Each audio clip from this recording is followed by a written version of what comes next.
عروسة بتكتشف يوم جوازها إن أهل جوزها قتالين وبتحاول تنجو بحياتها. هنتفرج مع بعض على ملخص فيلم ريدي أور نوت. يلا بينا. يلا بينا.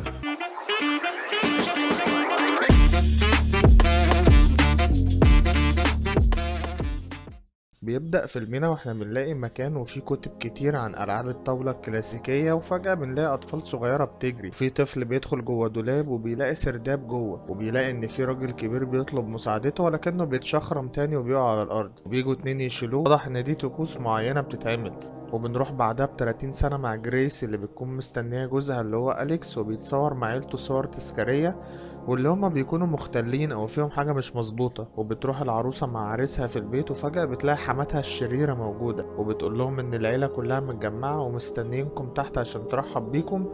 واليكس بيوضح لها ان عيلته مهووسين بألعاب الطاولة، ودوت طقس اساسي ان هما يتجمعوا كلهم ويلعبوا، وخصوصا ان دي اخر مرة هنقعد معاهم فلازم نودعهم. وبالفعل بينزلوا التجمع اللذيذ ده، وبيبدأ جده يحكي لهم قصة وبيحكي لهم ان في صندوق الغاز خاص براجل اسمه مستر ليبل، وحل الصندوق ده بيؤدي لثروة كبيرة.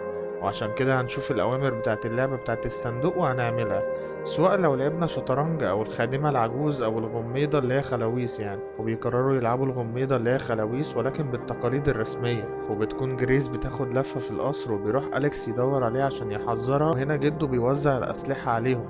وهنا أليكس بيلاقيها وبيخبيها في أوضة النوم لحد ما جريس بتلاقي واحد دخل الأوضة ولكنهم بيقتلوه وبيسحبوه، وبتعرف ان الكلام على موت. وبيحاول أليكس يهديها وبيقول لها هي شوية ألعاب بس وهنخرج من هنا. فجأة جريس بتطلع تجري وبتلاقي بنت بتضرب عليها نار ولكنها ما بتتصابش، وبتجري وتدخل أوضة البلياردو وبتطلب المساعدة من دانيال أخو أليكس ولكنه مش بيقدر يساعدها. وبيقول لها أنا مش هساعدك ولا هموتك ولكني هديلك عد تنازلي قبل ما انده للأسرة الكريمة وأقول لهم إن انت هنا. وفجأة في أمان الله بيقتلوا واحدة من اللي معاهم كده كنوع من الزهق. بيرجعوا يدوروا على جريس مرة تانية، وبتكون جريس لقت قدامها خرطوشة صعيدي فبتاخدها ولكنها بتلاقي الحاج قدامها، فبيدخلوا في عركة مع بعض وبتطير له عينه وهو بيقعد يلوش بالسكينة ولكنها بتطلع تجري. وبيكون المقطف جوزها شايف كل ده في الكاميرات وبيحاول ينقذها ولكن جده بيكتفه في الترابيزة. وبتجري جريس لحد ما بتدخل اسطبل وبتلاقي طفل صغير اسمه جورجي، بتفتكره طفل عادي وبتقرب منه ولكنه بيضربها بالنار فبتديله قلم بترقده على الأرض. بتتحرك من غير ما تاخد بالها إن في حفرة وبتقع جواها وبتحاول تخرج منها وإيديها بتتغرس في مسمار بالغلط، وبتطلع وبتجري وبتكون العيلة متجمعة وبيقسموا الأدوار الجديدة. وبالنسبة للناس اللي خسرت وماتت بيرموهم في الاسطبل ملناش دعوة بيهم. وبيتعصب دانيال لما يلاقي جورجي واقع على الأرض وبيقدر إنه يلاقي جريس وبيضربها.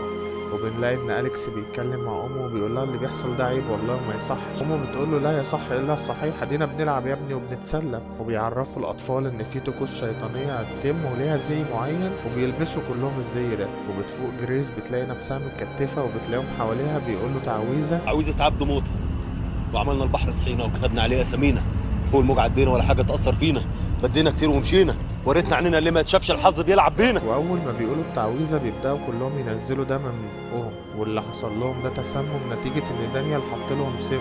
وبيفك جريس وبياخدها وبيهرب، واليكس بيقدر يفك نفسه ويخلع. ودانيال بيلاقي الست العزيزه اللي هي امه واقفه له بالمسدس وبتضربه بالنار. وعلى ما بيوصل أليكس بيلاقي أخوه ميت، وفي اللحظة دي جريس بتكون مسكت أمه وعملتها شاورما، وأليكس بيمسكها وبيسلمها للجد مرة تانية. وبيحاولوا يعملوا الطقوس مرة تانية ولكن بيكتشفوا إن الشمس طلعت وإن مينفعش الطقوس تتم إلا في الليل. وبيبدأوا كلهم ينفجروا ويموتوا عشان بوظوا التعويذة وكأن الشيطان بيعاقبهم يعني. شفت يا زفت، خليك منظرنا زبالة قدام ضيوف، لكن هيسلم معاك بعدين. وبتبقى جريس بعد ما بتحرق البيت وبتقعد بره وهي مش فاهمة هو في ايه ولا احنا كمان والله يا جريس. عايز اعرف في ايه؟ ايوه ايه في ايه؟ انتوا ايه واحنا مين ودول ايه ودول ايه؟